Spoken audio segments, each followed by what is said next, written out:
Hello everyone. Let us begin with depreciation. Now, depreciation content, if you see here, we will understand the meaning, definition, and importance of depreciation, factors of depreciation, methods of depreciation. In methods, we will see straight line method, writing down value method, and difference between fixed installment method and writing down value method. Okay, so two methods we will see: straight line method and writing down value method. Accounting treatment for depreciation.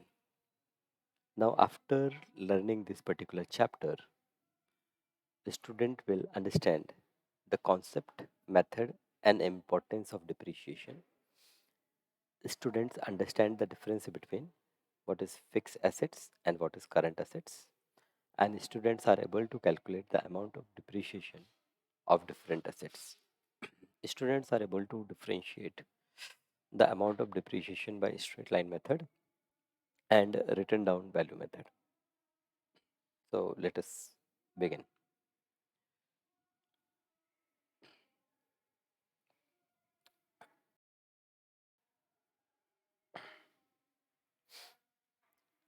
Okay, so here in daily life, we use many assets which could be tangible or intangible. Now, what we understand by tangible और intangible?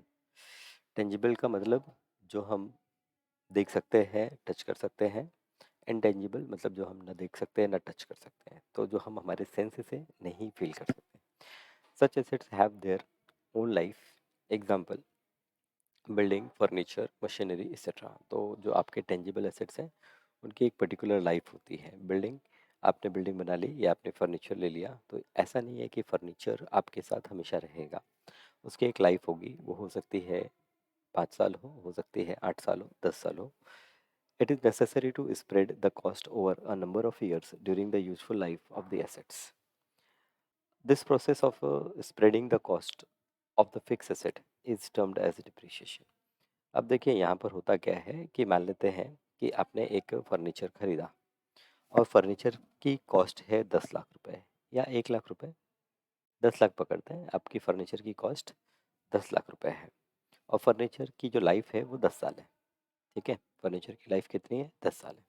तो यहाँ पर ऐसा हो सकता है कि 10 साल के बाद फर्नीचर की वैल्यू जीरो हो जाए, या हो सकता है कि वो सेकेंड हैंड में 5 लाख में आप सेल कर सकते हो. मान लेते हैं 5 लाख में आप सेल कर सकते हो.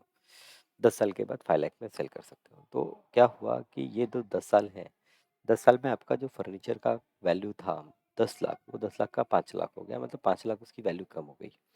तो हम अकाउंटिंग ट्रीटमेंट में क्या करते हैं, ये जो 5 लाख है ये हम इसको पूरे 10 साल में स्प्रेड कर देते हैं और थोड़ा थोड़ा उसकी वैल्यू को हर साल कम करते जाते हैं.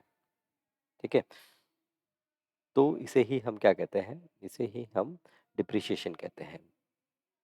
Process of spreading the cost of fix asset is termed as depreciation.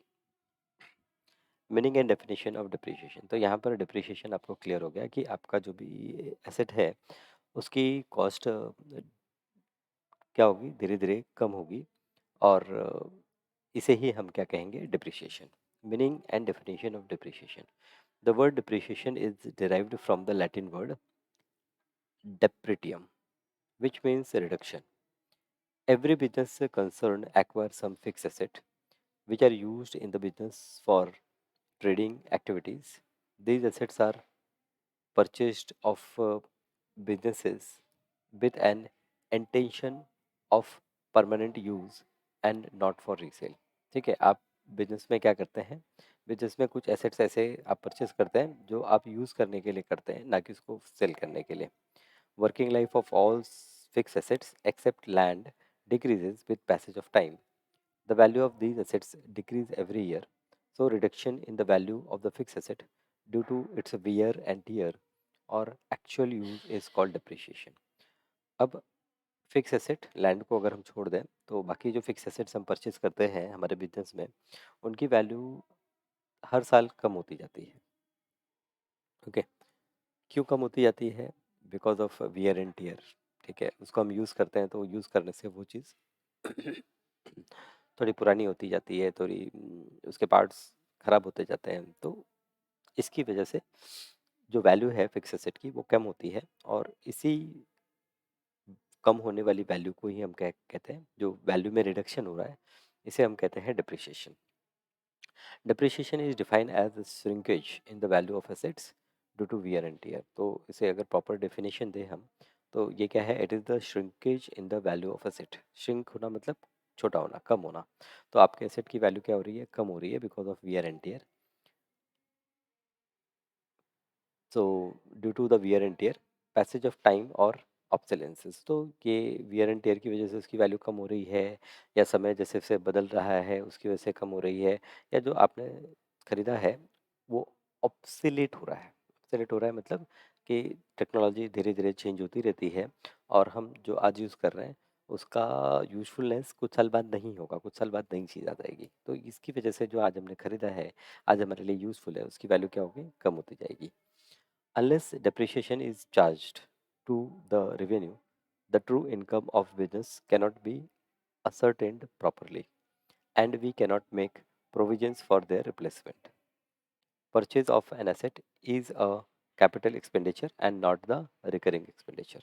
तो यहाँ पर क्या कहा कि unless depreciation is charged to the revenues, the true income of business cannot be ascertained properly. अब अगर हम depreciation, जो हमको रेवेन्यू होता है हर साल, जो हमको इनकम होती है, उसमें हमारे एसेट की वैल्यू तो कम हो रही है ना, तो वो एसेट की वैल्यू कम दिखाना ज़रूरी है। तो अगर हम डिप्रिशिएशन को नहीं दिखाएंगे रेवेन्यू में, ओके, डिप्रिशिएशन एक नेगेटिव वैल्यू है क्योंकि आपके एसेट की वैल्यू कम हो रही है, तो इसे हमें रेवेन्यू में दिखाना ज़रूरी होता है, जिससे हमें एक क्लियर ट्रू पिक्चर मिले कि क्या हमारी इनकम है। और डिप्रिशिएशन दिखाने से हम उसके लिए प्रोविज़न भी कर सकते हैं फ्यूचर में, क्योंकि 10 साल बाद अगर कोई एसेट हमारा ख़राब हो रहा है तो उसकी जगह हमें रिप्लेस करना पड़ेगा और एक नया एसेट लेना पड़ेगा। Purchase of an asset is a capital expenditure and not the recurring expenditure. अभी एसेट जो हम परचेज करते हैं, ये एक कैपिटल एक्सपेंडिचर है। कैपिटल एक्सपेंडिचर है मतलब आप कोई एसेट खरीदते हैं तो उसे कुछ साल तक तो यूज़ करते हैं, फिर उसके बाद उस एसेट को चेंज करके दूसरा एसेट लेंगे ना। रिकरिंग एक्सपेंडिचर का मतलब होता है जो पीरियडिकली, मतलब जैसे हर महीने या हर साल आप कोई एक्सपेंडिचर कर रहे हैं, तो दैट इज़ पीरियडिक। यहाँ पर कुछ नोट दिए हैं, जैसा पहला नोट है, land is never depreciated, many a times it is appreciated, more ever the area of the land neither increases not decreases. तो लैंड, लैंड के केस में क्या कहा कि लैंड जो है वो उसकी वैल्यू कम नहीं होती है। हम अक्सर देखते हैं कि जो लैंड की वैल्यू है उसकी वैल्यू बढ़ जाती है। मतलब कोई लैंड आपने खरीदा है, आज खरीदा है, 10 साल बाद आप देखेंगे उसकी प्राइस ज़्यादा होगी। Depreciation is charged every year, whether the business concern is earning profit or suffering a loss. अब यहाँ पर ये भी एक इम्पॉर्टेंट चीज़ है कि जो डिप्रिशिएशन है वो हम हर साल चार्ज करेंगे, भले आप यहाँ पर कोई अर्निंग करते हैं या नहीं करते हैं। फिर यहाँ पर कुछ और डेफिनेशंस दिए हैं।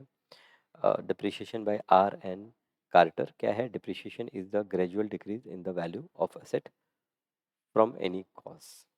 तो किसी भी वजह से आपका जो वैल्यू में ग्रेजुअल डिक्रीज होता है, इसे हम डिप्रिशिएशन कहेंगे। Depreciation may be defined as gradual deterioration in the value due to use.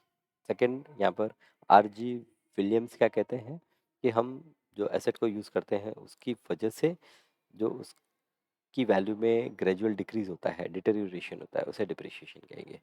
Depreciation may be defined as a permanent and continuing diminution in the quality, quantity और the value of the asset. ये William Pickles. तो depreciation का मतलब हो गया कि आपका continuing क्या हो रहा है, क्वालिटी में, क्वांटिटी में या फिर वैल्यू में कमी आ रही है, that is depreciation. A measure of wearing out consumption और other loss of the value of a desirable asset arising from use, effluxion of time or obsolescence through technology and market changes. This is Institute of Chartered Accountant of India, ICAI ने भी define किया है depreciation को। Depreciation is the allocation of a depreciable amount of asset over its estimated useful life. Depreciation of the accounting period is charged to income either directly or indirectly.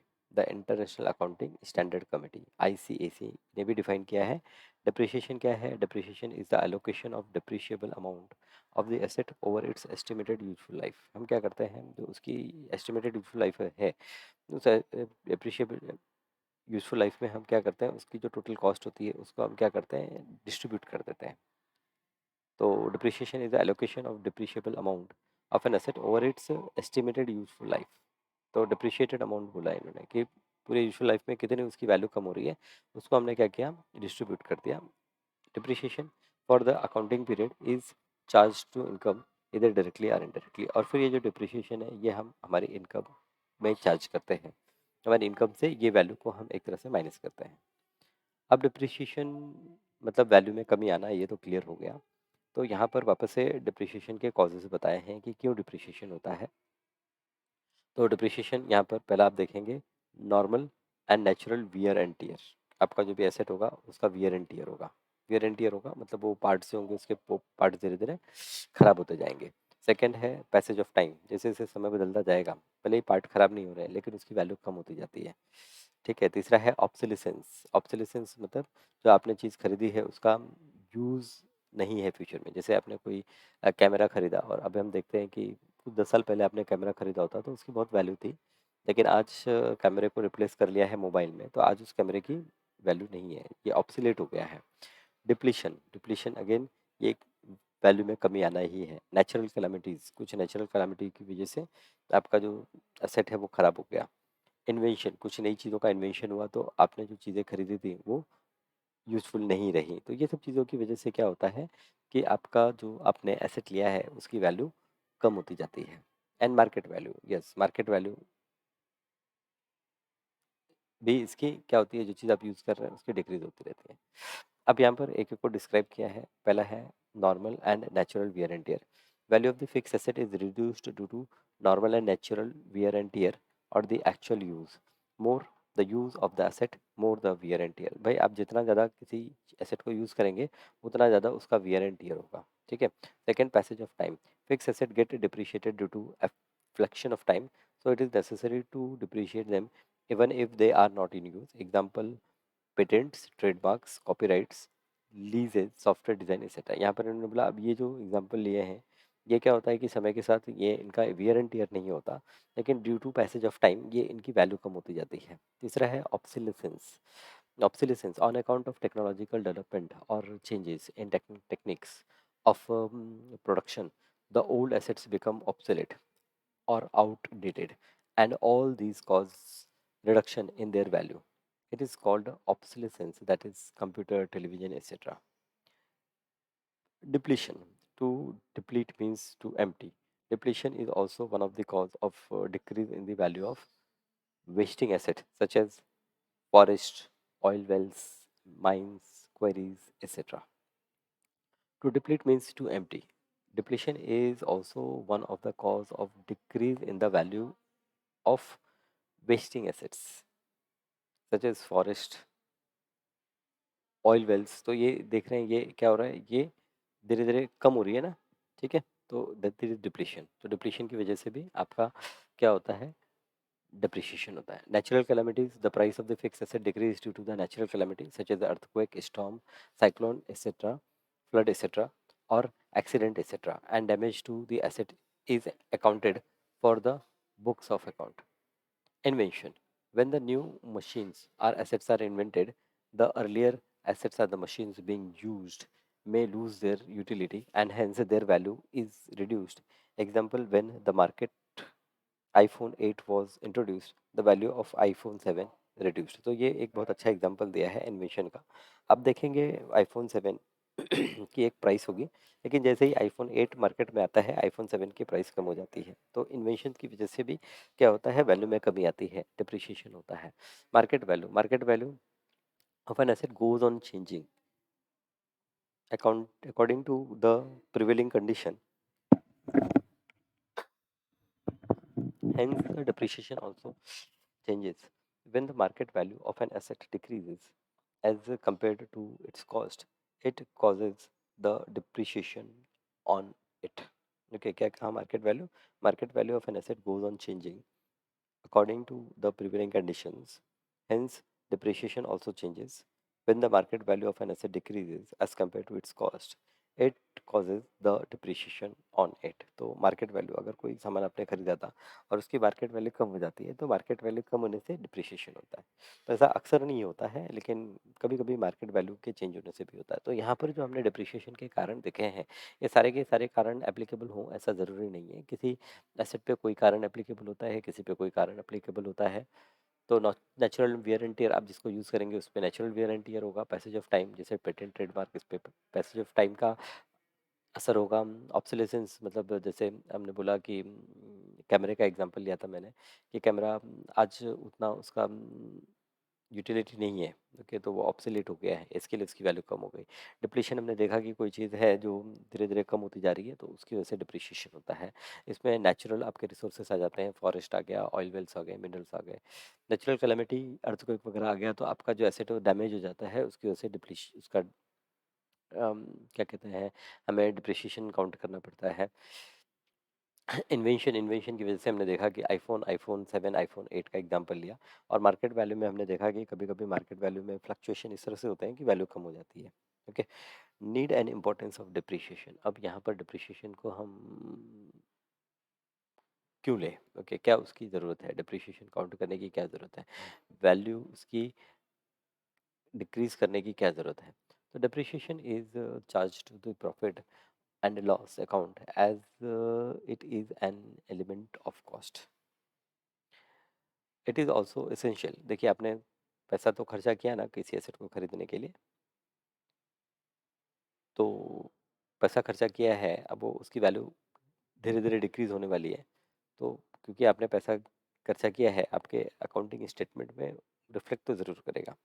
It is also essential to arrive at the true value of the asset and also net profit or loss during a particular accounting period. अब देखिए यहाँ पर क्या होता है कि आपने जो भी सामान खरीदा ना, जैसे आपने 10 लाख का कंप्यूटर खरीदा, तो हमने अकाउंटिंग ट्रीटमेंट में देखा था कि हम क्या करते हैं, एसेट में 10 लाख रुपए ऐड कर लेते हैं, क्योंकि उसकी जो 10 लाख है, 10 लाख का एसेट है हमारे पास में, लेकिन 1 साल बाद वो 10 लाख की वैल्यू 9 लाख हो गई। तो यहाँ पर क्या हुआ कि अगले साल अगर मैं अकाउंटिंग ट्रीटमेंट कर रहा हूँ, तो मुझे 10 लाख की जगह क्या करना होगा, 9 लाख उसे शो करना पड़ेगा।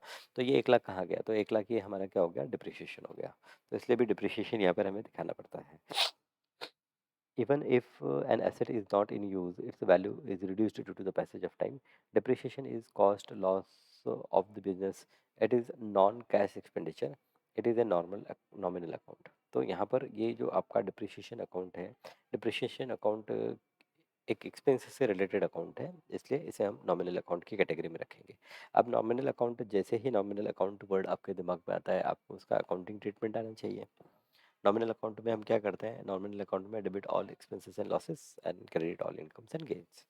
If the depreciation is not provided and a deduction from the value of assets, if the depreciation is not provided and deducted from the value of asset, the asset will be overvalued and will cannot find out a true and fair financial position of the business. तो यहाँ पर कह रहे हैं कि अगर हमने depreciation charge नहीं किया तो क्या होगा, हम एसेट को ओवर वैल्यू करेंगे, क्योंकि उसकी वैल्यू तो कम होती जा रही है, लेकिन हम कम कर नहीं रहे। डिप्रिशिएशन इज नेसेसरी, तो ये हमको एक क्लियर पिक्चर नहीं देगा। Depreciation is necessary to make provision for replacement of the old asset. फिर डिप्रिशिएशन को चार्ज करने का, काउंट करने का एक और भी रीज़न ये होता है कि हम कुछ फ्यूचर में वो एसेट को वापस से परचेस करने के लिए प्रोविजन कर सकते हैं। If the provision for depreciation is not made, the business may not have sufficient fund to replace them. कहते हैं if the provision for depreciation is not made, the business may not have the sufficient fund to replace them. तो अगर हमने provision नहीं किया, okay, तो क्या होगा, फ्यूचर में हमारे पास अचानक से तो पैसे आ नहीं जाएंगे। ओके, जो हमारा एसेट है उसको रिप्लेस करने के लिए, आप कंप्यूटर यूज़ कर रहे हैं आपकी कंपनी के लिए, आपको पता है कि 10 साल में वो ख़राब हो जाएगा। तो 10 साल के बाद तो आपको कुछ और चाहिए ना कंप्यूटर की जगह काम करने के लिए, तो उसके लिए आपको कुछ एलोकेशन करना पड़ेगा। It enable the business to compute and pay correct amount of tax to the government. और फिर टैक्सेशन में भी ये हेल्प करता है कि हमें कितना गवर्नमेंट को टैक्स पे करना है। Depreciation must be calculated and equivalent fund should be provided for every year, so that at the end of its life the asset में भी इजीली रिप्लेस्ड है। तो डिप्रिशिएशन को हम चार्ज करते हैं, अकॉर्डिंगली हम क्या करेंगे, कुछ फंड रिजर्व भी रखेंगे सो दैट कि आफ्टर इट्स यूजफुल लाइफ वो फंड से हम क्या कर सकें, वो एसेट को रिप्लेस कर सकें। तो ये यहाँ पर क्यों हमें डिप्रिशिएशन काउंट करना है वो बताया हुआ है। तो ब्यूटीफुली आपको 5 पॉइंट यहाँ पर दिए हैं, factors to be considered while charging depreciation. अब जब आप डिप्रिशिएशन चार्ज कर रहे हैं तो क्या क्या फैक्टर आप कंसिडर करेंगे। तो while depreciating the amount of depreciation to be charged, while deciding the amount of depreciation to be charged every year, the following basic factors should be taken into consideration। अब यहाँ तो हमने समझ लिया कि हमको डिप्रिशिएशन करना है, मतलब एसेट की वैल्यू को हर साल थोड़ा सा कम करना है। ठीक है, अब कितना कम करना है वो कैसे डिसाइड करें, तो यहाँ पर उन्होंने बताया है कि ये हम कम करते हैं on the basis of cost of asset. आपका एसेट का कॉस्ट कितना है, estimated economic life of the asset, वो जो एसेट है वो कितना साल यूज होने वाला है, and estimated terminal value. Estimated terminal value मतलब आफ्टर इट्स यूजफुल लाइफ उसकी वैल्यू क्या रह जाएगी। तो इस बेसिस पर हम डिसाइड करते हैं कि हमें कितना चार्ज करना है, कितना डिप्रिशिएशन यहाँ पर काउंट करना है। Cost of asset, the cost of asset is an important factor while computing the depreciation. The cost of asset is an important factor while computing the depreciation. Historical cost of the asset represent the money spent in connection with its acquisition, installation, or improvement thereof. In short, original cost of the asset is purchasing price of the asset, installation, or incidental charges, that is cost of transportation, transit, insurance, custom duty, unloading charges, brokerage, wages for fixation, amount spent for repairs on second hand assets और reconditioning etcetera. तो यहाँ पर आपका cost of asset important है on the basis of cost of asset. Cost of asset का मतलब सिर्फ ये नहीं है कि आपने कितने में खरीदा, आप उसको खरीद के लेके आएंगे, लेके आने का खर्चा होगा, फिर उसको इंस्टॉल करवाएंगे, इंस्टॉलेशन का खर्चा होगा, ठीक है, कुछ मेंटेनेंस वगैरह के खर्चे होंगे। तो ये सारे खर्चों को मिलाकर ये हमारा कॉस्ट ऑफ एसेट आता है और उसके बेसिस पर हम डिप्रिशिएशन चार्ज करते हैं। सेकेंड, हमारा जो डिप्रिशिएशन चार्ज करने के लिए यूजफुल इंफॉर्मेशन है वो इसकी यूजफुल लाइफ, यूजफुल और estimated economic life of the asset. The useful life of the asset is generally taken to be in terms of years or working life of the asset, expected utility to the business concerned. In other words, it means the business should use the asset till the business get useful service from the asset and earn a profit from its use। अब for example मैं आपको बोलूँ कि आपने एक asset खरीदा, आगे 10 लाख का एसेट खरीदा, एक 10 लाख का एसेट है जो 5 साल उसकी यूजफुल लाइफ है, और एक दूसरा एसेट है वो भी 10 लाख का है लेकिन उसकी यूजफुल लाइफ 10 साल है। तो जिसकी यूजफुल लाइफ 5 साल है आपको ज़्यादा डिप्रिशिएशन उस पर काउंट करना पड़ेगा क्योंकि जल्दी उसका यूजफुल लाइफ ख़त्म होने वाला है। मीन्स पर ईयर अगर हम उसका देखें वैल्यू डिक्रीज हो रही है, वो ज़्यादा हो रही है। ओके, तो यहाँ पर जो उसकी लाइफ एक्सपेक्टेंसी होती है कि आपने जो भी एसेट लिया है कितने साल चलने वाला है, ये भी एक इम्पोर्टेंट फैक्टर होता है जिसके बेसिस पर हमें डिसाइड करते हैं कि डिप्रिशिएशन हमें कितना चार्ज करना है। तीसरा है estimated terminal or scrap or residual value। Scrap value is the realizable value of the asset at the end of the economic life। This value should be calculated after deducting the disposal and removal cost from the sale value of the asset। क्या कहा, scrap value. Scrap value मतलब क्या हो गया, scrap value मतलब वो कि आपकी यूजफुल लाइफ के बाद उस एसेट की जो भी वैल्यू बची। जैसे आप घर में पेपर लेते हो, पेपर आप पेपर लेते हो तो पेपर का कुछ कॉस्ट होता है, लेकिन जब आप उसको पेपर के यूज़ होने के बाद उसको 1 महीने 2 महीने बाद रद्दी में बेचते हो तो उसकी कुछ आपको रिसेल वैल्यू मिलती है। ऐसे हर एसेट की कुछ रिसेल वैल्यू हो सकती है, तो हमें वो रिसेल वैल्यू स्क्रैप वैल्यू हम कहते हैं या रेसिडुअल वैल्यू कहते हैं, वो पता होना चाहिए। अगर रेसिडुअल वैल्यू ज़्यादा है तो हमारा डिप्रिशिएशन कम होगा, वैल्यू कम डिक्रीज हो रही है।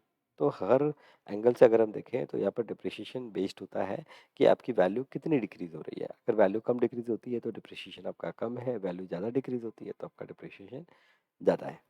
ठीक है।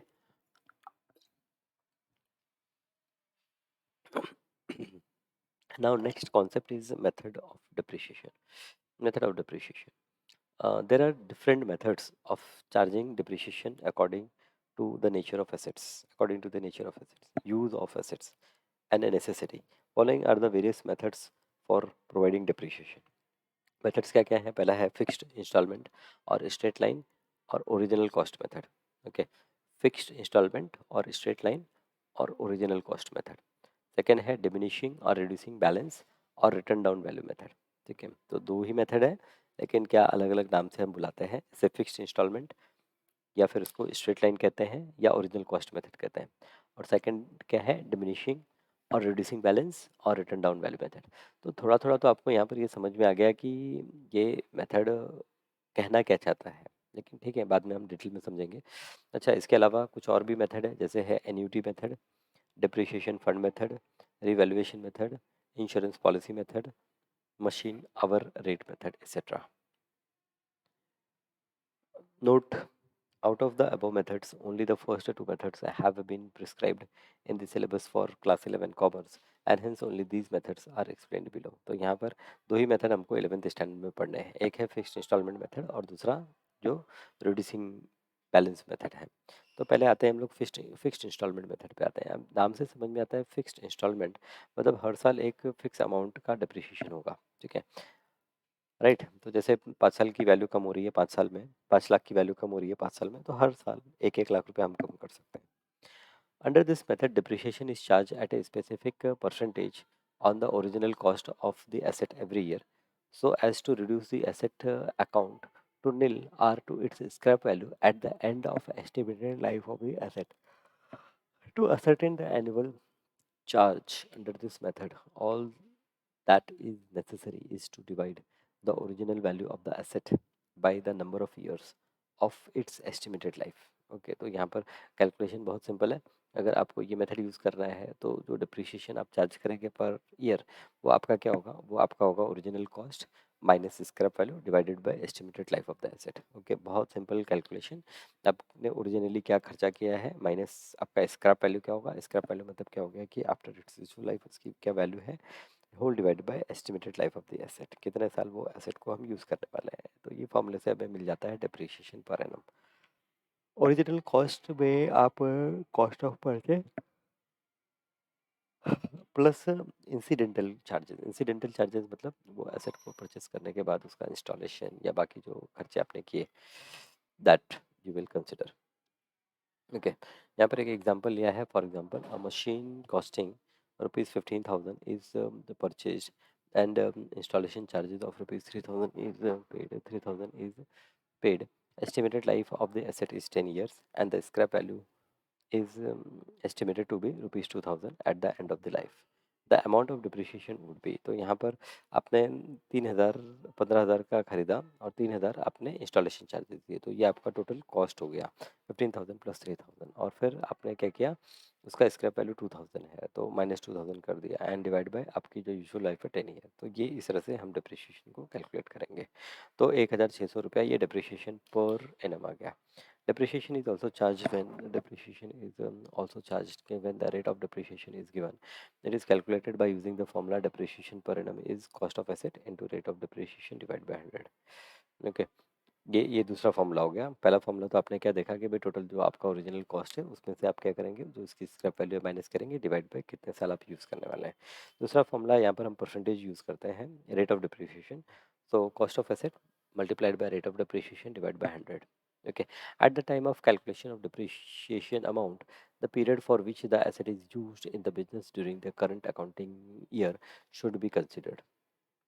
क्या बोला इन्होंने? At the time of calculation of depreciating amount, the period for which the asset is used in the business during the current accounting year should be consider. तो हमारा जो करंट अकाउंटिंग ईयर है, ये करंट अकाउंटिंग ईयर में कितने महीने के लिए हमने एसेट को यूज़ किया है, वो एक इम्पॉर्टेंट पैरामीटर होता है। क्योंकि आपने कम महीने के लिए यूज़ किया है तो वो कम महीने के लिए आपका जो डिप्रिशिएशन होगा वो कम होगा। अब यहाँ पर अगेन एक एग्जांपल लिया है। The original cost of an asset is ₹80,000 and the depreciation is charge at 10% per annum. मतलब एक साल अगर आप यूज़ करते हैं तो आप 10% चार्ज करेंगे। 10% मतलब हो गया 80,000 का 10% हो गया 8,000। तो एक साल के लिए आपका जो डिप्रिशिएशन होगा वो 8,000 होगा। ओके, तो डिप्रिशिएशन पर एनम आपका कितना हो गया? 8,000। अब यहाँ पर WDV, अब ये WDV इसका फुल फॉर्म अगर हम देखें तो इसको हम वर्किंग डाउन वैल्यू कह सकते हैं। यहाँ पर इन्होंने दिया होना चाहिए।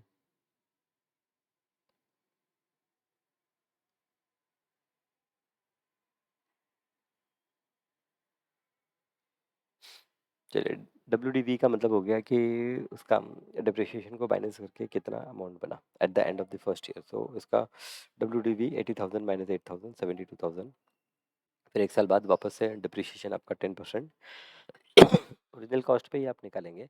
वापस से 8,000 आपने माइनस कर लिया तो WDV आपका बना 64,000।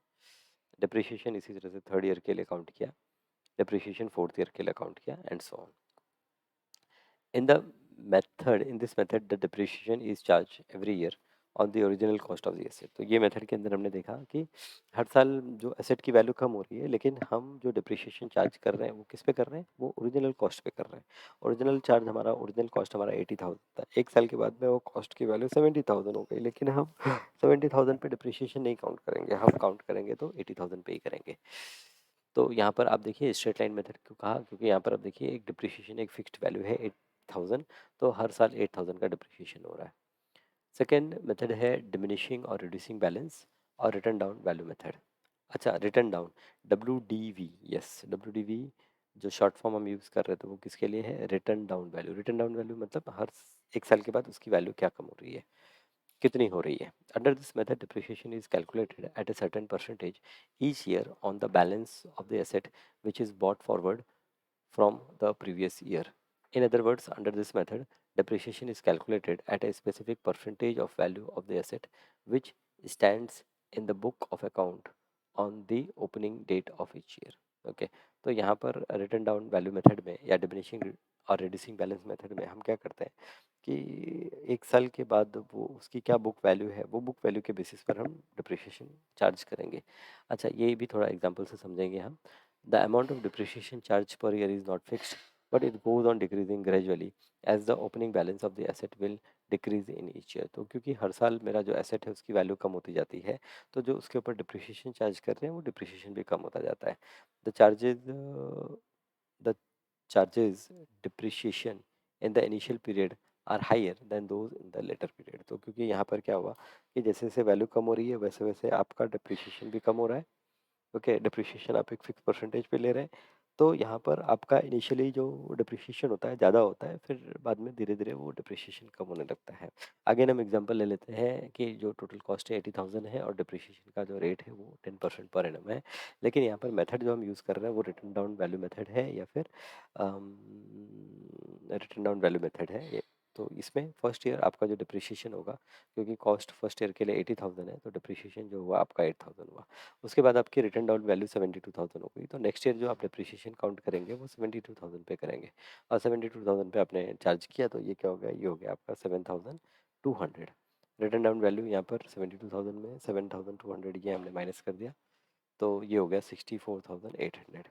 थर्ड ईयर डिप्रिशिएशन जो हम काउंट करेंगे वो 64,800 पे काउंट करेंगे, और ये हमारा आ गया 6,480। तो आप देख रहे हैं कि ये जो डिप्रिशिएशन पर एनम है ये क्या हो रहा है, धीरे धीरे डिक्रीज होता जा रहा है।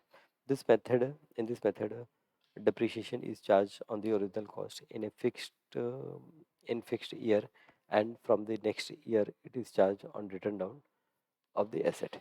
It is charged on opening balance of every year. तो यहाँ पर ये जो डिप्रिशिएशन हम चार्ज करते हैं ये किस पे करते हैं, ये हर साल का जो ओपनिंग बैलेंस होता है ओपनिंग बैलेंस पे हम करते हैं। तो पहले साल का ओपनिंग बैलेंस 80,000 था, तो 80,000 पे हमने डिप्रिशिएशन फाइंड आउट किया। सेकेंड ईयर का जो ओपनिंग बैलेंस 72,000 था तो हमने 72,000 पे किया। थर्ड ईयर का ओपनिंग बैलेंस 64,800 है तो हमने 64,800 पे किया, and so on. The amount of depreciation charged during each year of the asset life goes on decreasing every year। तो इसमें क्या होता है कि आपका जो depreciation charge है वो हर साल decrease होता जाता है। If the charge of depreciation is plotted annually on the graph paper and the point joining together, then a graph will reveal as follows। तो आपका क्या होगा, आपका अगर हम देखें डिप्रिशिएशन, ओके डिप्रिशिएशन हर साल जो देखें तो वो धीरे धीरे कम हो रहा है, तो यहाँ पर जब आप ग्राफ बनाएंगे तो ग्राफ आपका हॉरिजॉन्टल लाइन नहीं होगी, स्ट्रेट लाइन होगी, बट ये इंक्लाइंड स्ट्रेट लाइन होगी। तो इस तरह से इंक्लाइंड स्ट्रेट लाइन हमें मिलती है। तो यहाँ पर अब हम आ गए हैं फिक्स्ड इंस्टॉलमेंट मेथड और ये जो रिटर्न डाउन मेथड था इसके डिस्टिंक्शन पे आ गए। तो मीनिंग यहाँ पर क्या है, फिक्स्ड इंस्टॉलमेंट मेथड में under this method depreciation per year on the asset remain fix. तो फिक्स्ड इंस्टॉलमेंट मेथड में डिप्रिशिएशन आपका फिक्स होता है। रिटर्न डाउन वैल्यू मेथड में क्या होता है, under this method depreciation per year of the asset goes on reducing. तो इसमें क्या होता है, जो डिप्रिशिएशन कम होता जाता है। Charged on the original cost of the asset, यहाँ पर ओरिजिनल कॉस्ट पे हम करते हैं on reducing balance of the asset. तो यहाँ पर जो ओरिजिनल कॉस्ट कॉस्ट है उस पे ही हम हर साल डिप्रिशिएशन चार्ज करेंगे, लेकिन यहाँ पर क्या होगा कि हर साल का जो ओपनिंग बैलेंस है उस पर हम करेंगे। The amount of depreciation remain same each year. यहाँ पर अमाउंट हर साल हमने देखा सेम रहता है। यहाँ पर amount of depreciation goes on decreasing each year. Value of the fix asset can be reduced to zero. और यहाँ पर value of the fix asset can not be reduce to zero, क्योंकि हम देख रहे हैं कि हर साल वैल्यू कम होती जा रही है, हम उसके ऊपर डिप्रिशिएशन चार्ज कर रहे हैं, तो ये तो नेवर एंडिंग प्रोसेस होगा, कंटिन्यू रहेगा। लेकिन फिक्स इंस्टॉलमेंट मेथड में क्या होगा कि आप देखेंगे after certain year, after useful life, उसकी वैल्यू जीरो हो जाती है। Profit profit are more during the earlier years of the life of the asset than the later year, and profit are less during the earlier year than the later year. क्योंकि देखिए आप क्या हो गया कि अर्लियर ईयर में जो written down value method है इसमें हमने क्या किया, इसमें हमने डिप्रिशिएशन को धीरे धीरे डिक्रीज किया है। तो जिस साल आपका डिप्रिशिएशन ज़्यादा होता है ना, प्रॉफिट आपका कम होता है, क्योंकि प्रॉफिट से ही आप डिप्रिशिएशन को माइनस करते हैं, राइट है। तो फिक्स इंस्टॉलमेंट मेथड में आपका जो प्रॉफिट होगा वो अर्लियर ईयर्स में ज़्यादा होगा as compare to later years. और रिटर्न डाउन वैल्यू मेथड में आपके जो प्रॉफिट होंगे एसेट से वो ड्यूरिंग अर्लियर ईयर आपके प्रॉफिट्स कम होंगे और लेटर ईयर में प्रॉफिट ज़्यादा होंगे। Realisation by tax loss, recognition by tax loss, तो it is not recognised by any tax law and it is recognised by tax law. तो आपका जो फिक्स इंस्टॉलमेंट मेथड है वो अभी कोई टैक्स लॉ रिकॉग्नाइज नहीं करता है, कोई टैक्स लॉ रिकॉग्नाइज नहीं करता है, कोई इसको एक्सेप्ट नहीं करता है। तो इसका मतलब आपका फिक्स इंस्टॉलमेंट मेथड जो है ये अभी किसी काम का नहीं है, लेकिन किसी समय ये काम का था, इसलिए आज हम इसे पढ़ रहे हैं। Okay, suitability, the method is suitable where repair charges are less and obsolescence is not frequent। तो यहाँ पर जो फिक्स एसेट मेथड है ये हम यूज़ करेंगे जहाँ पर रिपेयर चार्जेस वगैरह ज़्यादा नहीं होते हैं। अगर रिपेयर चार्जेस वगैरह होंगे तो हर साल हमको एसेट की वैल्यू के अकॉर्डिंग क्या करना पड़ेगा, जो डिप्रिशिएशन है उसे काउंट करना पड़ेगा। तो यहाँ पर जहाँ पर आपका रिपेयर पे खर्चा ज़्यादा नहीं होता है तो वहाँ पर आप फिक्स इंस्टॉलमेंट मेथड यूज़ कर सकते हैं। बट जहाँ पर रिपेयर वगैरह होते हैं, वियर एंड टियर होता है, ऑब्सोलिसेंस होता है गुड्स का, वहाँ पर हमें जो रिटर्न डाउन मेथड है वो यूज़ करना ज़्यादा बेटर होता है। डिप्रिशिएशन कर्व, अब डिप्रिशिएशन कर्व हमने देखा था फिक्स्ड लाइन मेथड में, एक हॉरिजॉन्टल लाइन थी, और यहाँ पर अंडर रिटर्न डाउन मेथड में हम देखते हैं कि ये एक स्ट्रेट लाइन नहीं होती है, बल्कि ये एक कर्व लाइन होती है, एक एक डाउनवर्ड स्लोपिंग लाइन होती है, एक लाइन जो नीचे की तरफ झुकी हुई होती है। ठीक है, तो ये आपका फिक्स एसेट मेथड और ये जो रिटर्न डाउन मेथड है इसके अंदर आपका डिस्टिंक्शन हो गया। अब यहाँ पर आते हैं हम 7.4 में, जिसमें हम देखेंगे कि अकाउंटिंग ट्रीटमेंट हम कैसे करेंगे। तो जनरल एंट्री, पहले जनरल एंट्री ले लेते हैं। Journal entry under both the methods are same and they are as under. तो जनरल एंट्री कैसे, तो in the first year of purchase, जिस साल आपने परचेज किया तो for the purchase of asset आपका एसेट अकाउंट डेबिट होगा। एसेट क्या है, एसेट एक आपका रियल वैल्यू है, तो रियल अकाउंट है, तो रियल अकाउंट है, तो रियल के लिए क्या होता है एंट्री, डेबिट व्हाट कम्स इन। आपका एसेट आ रहा है तो उसको आप डेबिट करेंगे। कैश भी आपका एक रियल अकाउंट है, तो कैश यहाँ पर क्या हो रहा है, जा रहा है, तो debit what comes in, credit what's goes out है। ओके, तो आपने एसेट परचेज किया, being asset purchased for cash. Second है for purchase of asset on credit, लेकिन आपने क्या किया, आपने उधारी पे खरीदा। आपने उधारी पे खरीदा तो यहाँ पर क्या होगा कि एसेट अकाउंट डेबिट होगा, क्योंकि एसेट आ गया, लेकिन आपने कैश तो पे नहीं किया। फिर इसके कैश पे नहीं किया तो जो आपका सप्लायर है, सप्लायर का अकाउंट क्रेडिट होगा। तो यहाँ पर जो सप्लायर अकाउंट है वो आपका एक पर्सनल अकाउंट है। पर्सनल अकाउंट के लिए रूल होता है debit the receiver, credit the giver. तो यहाँ पर supplier is a giver, okay giver, so supplier को हमने क्या किया, क्रेडिट कर दिया। थर्ड है for other incidental expenses incurred to put the asset into operation. Asset को ऑपरेशन में रखने के लिए कुछ और अगर हमारे एक्सपेंसेस होते हैं तो एसेट अकाउंट यहाँ पर डेबिट होगा, एसेट अकाउंट डेबिट होगा, और यहाँ पर कैश अकाउंट क्रेडिट होगा, क्योंकि वापस से क्या हुआ, आपने एक्सपेंसेस किए हैं वो एसेट को यूज़ करने के लिए, तो asset account will debit. And आपने कैश एक्सपेंस किया है तो कैश अकाउंट क्रेडिट, या फिर बैंक से चेक वगैरह आपने दिया है तो आपका जो बैंक अकाउंट है बैंक अकाउंट डेबिट होगा, राइट। नाउ नेक्स्ट फोर्थ है for charging depreciation, for change charging depreciation, depreciation account debit to the asset account.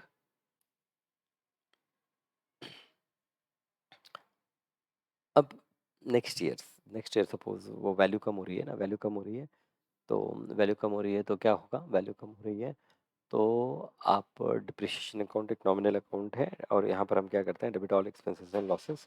तो यहाँ पर ये डिप्रिशिएशन का जो भी अमाउंट होगा, जैसे हमने 8,000 देखा तो 8,000 ये एक लॉस है, एंड इसलिए depreciation account debit to asset account. Asset account क्यों, क्योंकि वो जो लॉस है वो कहाँ से जा रहा है, वो एसेट से जा रहा है, एसेट की वैल्यू कम हो रही है। Balance of depreciation account is transfer to the profit and loss account. फिर ये जो डिप्रिशिएशन अकाउंट है इसे हम क्या करेंगे, इसे हम ट्रांसफ़र करते हैं प्रॉफिट एंड लॉस अकाउंट में, और प्रॉफिट एंड लॉस अकाउंट में प्रॉफिट एंड लॉस अकाउंट को डेबिट करेंगे टू डिप्रिशिएशन अकाउंट। अभी आपका जो प्रॉफिट एंड लॉस अकाउंट है, प्रॉफिट एंड लॉस अकाउंट भी आपका एक नॉमिनल अकाउंट है, तो ये क्योंकि आपका लॉस था इसके लिए प्रॉफिट एंड लॉस अकाउंट को आपने डेबिट किया to depreciation account. Being balance of depreciation account is transfer to the profit and loss account. या फिर ये एंट्री आप ऐसे ही याद कर लीजिए कि क्या होता है, फोर्थ एंड फिफ्थ नंबर की एंट्री क्या होगा, डिप्रिशिएशन को हम चार्ज करेंगे अगेंस्ट एसेट, मतलब डिप्रिशिएशन अकाउंट हमेशा डेबिट होगा टू एसेट अकाउंट, ये एक पहली एंट्री होगी। फिर इसके बाद में हम क्या करेंगे, हम यहाँ पर जो प्रॉफिट एंड लॉस अकाउंट है, प्रॉफिट एंड लॉस अकाउंट को डेबिट करेंगे, और जो डिप्रिशिएशन अकाउंट है उसको क्रेडिट कर देंगे।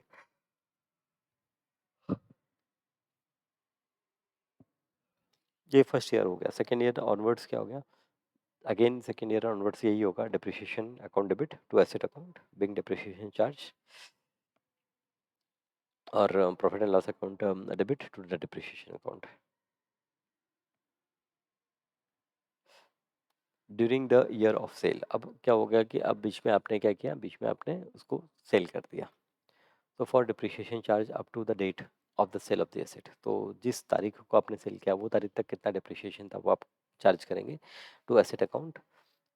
और फिर आपने सेल किया, तो सेल किया तो आपका बैंक अकाउंट डेबिट होगा, पैसे आएंगे आपके पास में टू एसेट अकाउंट। अभी अगर आपने, अब ऐसा हो सकता है कि आपने प्रॉफिट में सेल किया, लॉस में सेल किया। देखिए प्रॉफिट में सेल करने का मतलब क्या होता है कि आपने 80,000 का सामान था, एक साल आपने यूज़ कर लिया, उसका वैल्यू हो गया 72,000। लेकिन आप जब उसको सेल कर रहे हैं तो 72,000 की जगह उसको 75 में सेल कर रहे हैं, तो 3,000 का आपको प्रॉफिट हो रहा है, लेकिन 72 की जगह उसको 70 में अगर सेल कर रहे हैं तो 2,000 का आपको लॉस हो रहा है।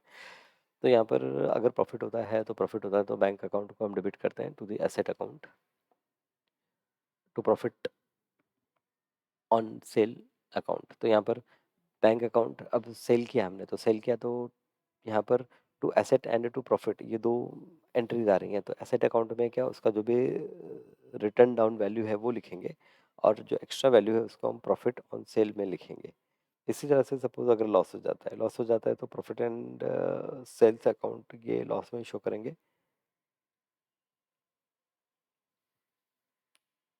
और to profit and loss account, तो आपको अगर लॉस होता है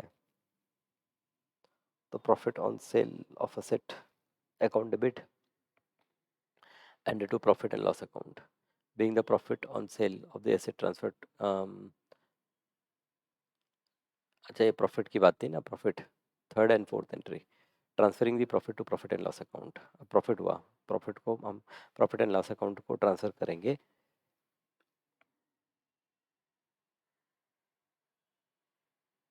तो profit on sale of asset account ये एक नया अकाउंट बनाएंगे, profit on sale of asset account. ये देखिए, ये अगर आपको प्रॉफिट हुआ है तो ये आपका एक नया अकाउंट बना, profit on sale of asset, और चार्ज करेंगे to profit and loss account. अगर आपको प्रॉफिट होता है तो आपका profit and loss account credit हो जाएगा, and profit on sale of asset account debit हो जाएगा, being the profit on sale of asset transferred to profit and loss account. Okay, तो फिर से यहाँ पर समझना कि अगर आपको प्रॉफिट होता है, अगर आपको प्रॉफिट होता है तो पहले तो थर्ड नंबर की एंट्री आप ध्यान दीजिए, आपका बैंक अकाउंट, अगर चेक से पेमेंट मिल रहा है तो बैंक अकाउंट, कैश में पेमेंट मिल रहा है तो कैश अकाउंट, आपका बैंक अकाउंट डेबिट होगा, और आपका दो एंट्रीज होंगी जो आपकी क्रेडिट होंगी, एक तो एसेट होगा, ओके, जो रिटर्न डाउन वैल्यू होगी, और दूसरा उसके अलावा जो बैलेंस होगा वो आपका प्रॉफिट ऑन सेल अकाउंट हो जाएगा। फिर ये जो प्रॉफिट ऑन सेल अकाउंट है इसको हम क्या करेंगे, ट्रांसफर करेंगे प्रॉफिट एंड लॉस अकाउंट को। तो प्रॉफिट ऑन सेल अकाउंट ये आपका डेबिट होगा to the profit and loss account.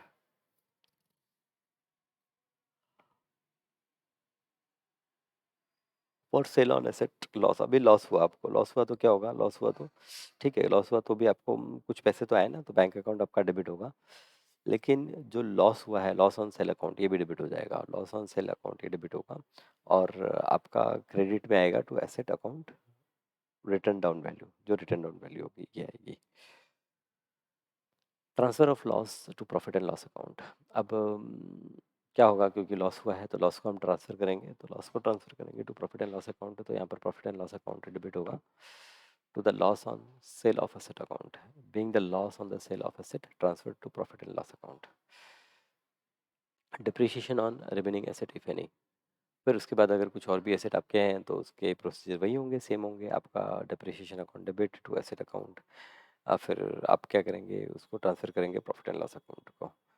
So profit and loss account debit to depreciation account. Okay, तो ये सारी चीज़ें समझ में आ गई। ओके, अब यहाँ से कुछ प्रॉब्लम्स स्टार्ट होते हैं, तो ये प्रॉब्लम्स हम डिस्कस करेंगे हमारे कमिंग लेक्चर में। Thank you.